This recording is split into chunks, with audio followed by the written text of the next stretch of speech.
Ancient Hungarians used to be led by two princes, a spiritual leader called the Kendes, and a military leader called the Gyulas. This would have been before and just as they were arriving into Europe from the east, and long before they had Christianized and settled into the modern territory of Hungary today.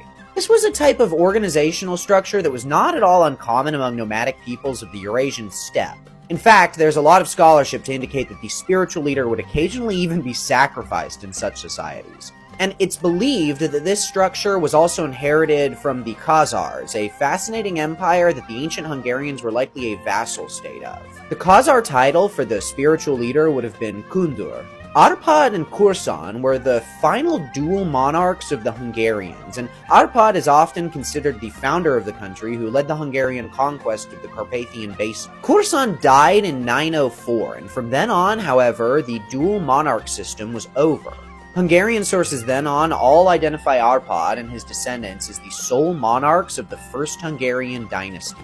Gyula actually remained a Hungarian title after that, but what was once the military leader of the whole people became instead a term used by Transylvanian lords. Today it's a common both given name and family name.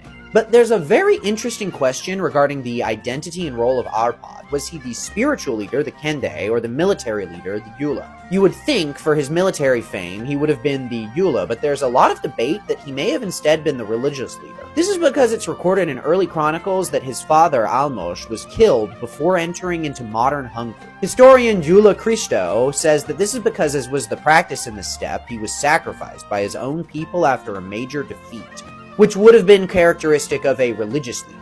But this is also disputed by historians like Andras Ronatash because the chronicle it comes from is pretty unreliable, and even if it did happen, it could have been more so a political murder motivated by his son.